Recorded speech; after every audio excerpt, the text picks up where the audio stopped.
Brad, very good morning to you. Thank you for joining us nice and early. For people like you who are racing lifers, it's like Christmas Day. You get to unwrap Winx today. Yeah, that's right. Nice to chat to you, Michael. You're 100% right. There's an extra little pep in your step. You get to see the mighty mare Winx run around. Although everything that has been said about her has been said before, you're kind of running out of questions to ask Chris Waller these days, which is testament to exactly how good she is. But I was actually out there on Thursday morning before her final serious workout, and she worked incredibly well. Yeah, she just looks a real picture at the moment. She's fit, she's muscled up, she's probably as forward as I've ever seen her. I've been going to these for a couple of years now. So Hugh Bowman actually jumped off and said it felt like he was skiing. So just moving across that grass in such an effortless way. She's one hell of a horse. Do you think, Brad, the scare that both Hugh and Chris got last year when she did have her first comeback race and she almost did lose has made them maybe just squeeze a little bit more out of the lemon a bit earlier this campaign so she is forward enough? Yeah, I'd say so. I think it's more so down to the fact that this is a race named in her honour too. So it's obviously a big honour for Chris Waller, and he said as much the Winx Stakes. So he said he squeezed probably an extra little 2% out. How you quantify that exactly, I'm not sure. But yeah, as long as she doesn't bomb the start like she did there last time, she missed it by 4 and ran home her last 600 metres. I still can't believe it to this day. It was a year ago now, but 31.98 was her last 600 metre split, which is unbelievable. I don't know how she didn't melt the track.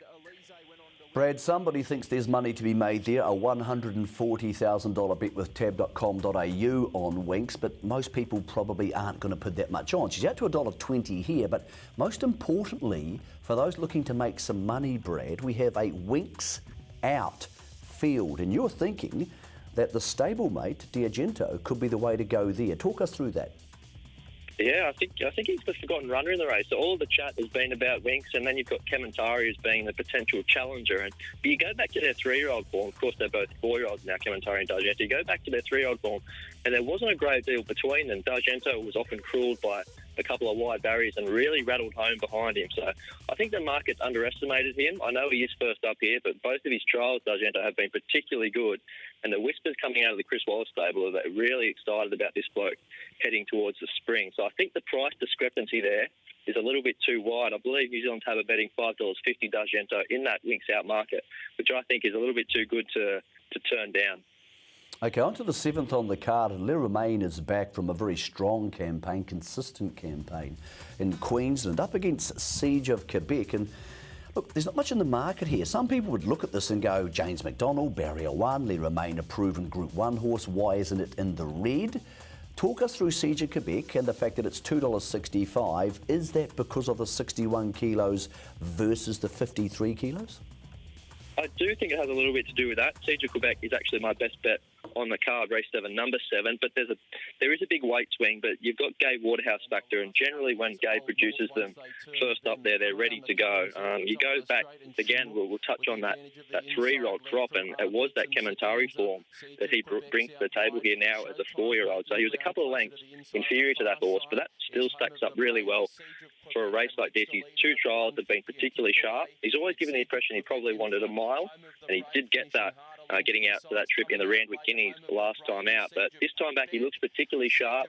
He had an exhibition gallop there one day at Randwick and matched motors with Invincible Star. And we've seen enough of her to know that she's a really, really sharp filly. And she might be putting her cards on the Everest table shortly when we see her resume. So that's just to me, this horse is in particularly good order. And with Le Romain, you quite often find that he just needs that run first up. He's an older horse.